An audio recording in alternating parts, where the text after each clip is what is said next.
Hello! Welcome back to my channel. I'm Amanda, if you don't know that already. First of all, I want to say thank you to everyone who's been following me thus far. I know that my uploads have been very sporadic recently. My life just got really crazy when we moved to Sydney and I had a dog, and it was very hard to film videos with a dog. Chester has flown to America. He's reunited with his real parent, which is good for him, very sad for me. Our house is very quiet now.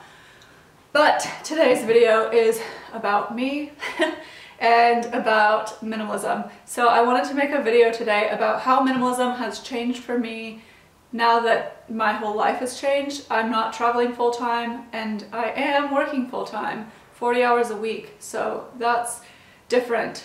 So for those of you who have been following me, you probably know my whole life story. For those of you who haven't been following me, I'm going to give you a really quick rundown of the last 4 years of my life. I'm going to try to fit it into a short period of time. So let's go.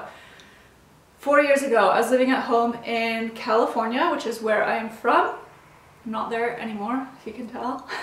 So I was living in California and I was working in the wine industry. I absolutely loved working in wine. I learned so much, but toward the end of my career in wine, I was working in logistics, which is not nearly as fun as working in a tasting room or a wine club even. So I was doing Excel spreadsheets and organizing shipments, and it wasn't the most fun job I've ever had. I knew that this wasn't the right path for me long term and I needed to do something different, but I didn't know what that was. So one day I saw this YouTube video about a health festival in Thailand.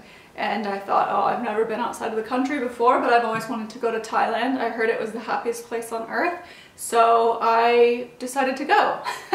It was pretty wild and spontaneous. No one that I knew wanted to go with me, so I just went by myself.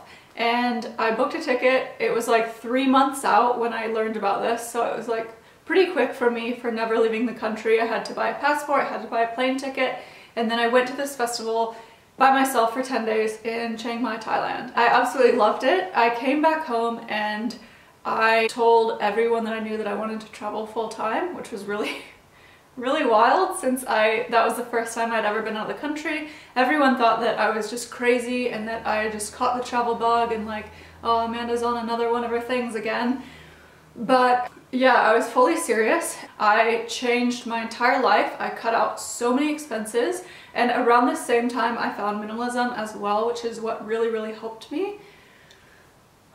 Take a breath. I started thinking about how I was spending my time, and this is what actually in the end of the day helped me save a lot of money. So when I first found minimalism, I was spending my time saying yes to other people. For example, friends would ask me, oh, let's go to happy hour after work, I had a bad day, and I'd say, yeah, okay, let's do that. Someone else would say, oh, let's go to dinner tomorrow, and I'll say, yes, okay, let's do that. Someone else would say, oh, let's do this weekend, and I'd say, yes, okay, let's do that. I need to talk slower.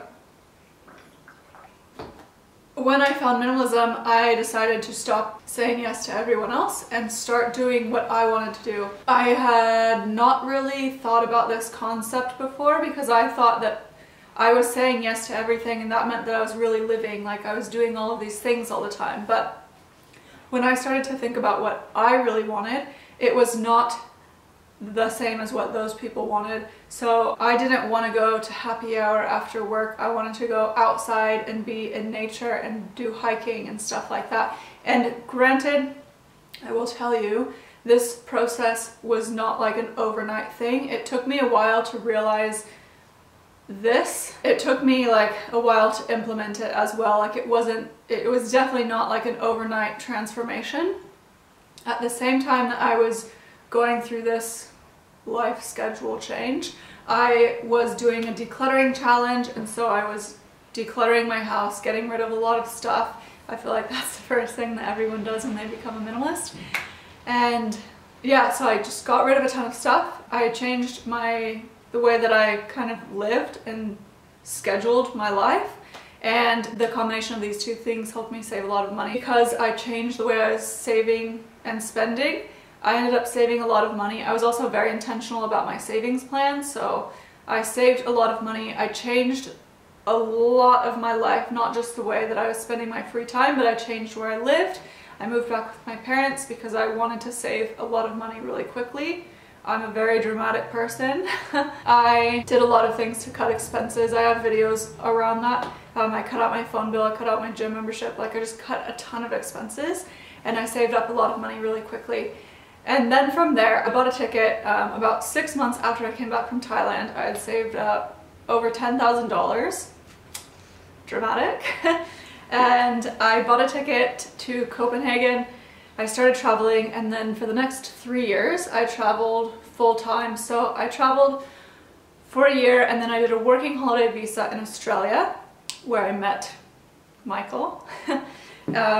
Michael is my partner, he's Australian. I met him in Melbourne, he's from Perth. So we met in Melbourne, then we moved to Perth, then we moved to Sydney, and now we live in Sydney. But I haven't really been making a lot of videos on minimalism because I feel like my life has now become very normal. And the reason that I think a lot of people were interested in my YouTube videos before was because I was doing something really out of the ordinary. I was living out of a backpack. I was traveling the world by myself, and it was interesting. And I feel like now my life is not quite as interesting, but I think I still have some things that I can share. So the story that I just told you about my life, basically the way that minimalism really changed for me was not so much about physical things. I feel like the physical things was kind of an end result of the way that I had changed my life, and the steps that I took to change my life were primarily based around the way that I spent my time. And I feel like that's still the #1 thing that I do with minimalism. I think that being really intentional with the way I spend my time is my #1 minimalist tip, because I think that if you think about the way that you spend your time, that's the easiest way to like fully change your life, and that's what changed my life. So the way that I integrate minimalism into my life now while working full-time is that I am really mindful of the way that I spend my time, and for me mental health is like a massive priority in my life. For me, I really have to focus on prioritizing what I want to prioritize, and mental health is one of those things. I tend to get like really anxious, and I am prone to anxiety. I know what I need to have good, solid mental health, and what I really need is downtime where I have nothing to do, like no Instagram, no YouTube videos, nothing, like just doing what I want to do. So reading, hiking, just literally laying in bed for an extra hour even if I'm awake. Those things really help me just chill out and be normal. I guess what I'm trying to say is like really prioritizing the things that I want to prioritize in my life is what helps me keep a minimalist lifestyle. This is like a long video for such a short punchline, but if you are interested in a minimalist lifestyle and you're working full-time and you feel like your life is just a bit lost, I think my #1 recommendation for you would be to just really think about how you spend your time and if it's what you want to be doing. And just also an exercise that I did a long time ago that really helped me is to write out what you want your life to be like. So just think about in 3 years what you'd want an ideal day to look like in your life, and write it out exactly how you'd want it, like every single detail of what you do, how you spend your time, what you're wearing, what you're doing, who you're spending time with. And I think that those kind of exercises have helped me so much, because it really makes me realize like how achievable my dream life is, and really the only person holding you back is yourself. So this video has gotten real long. I hope that it made sense and was good for you. If you liked it, please give it a thumbs up and leave a comment down below, because that helps more people see my videos. And thanks for watching. I'll see you in the next one. Bye!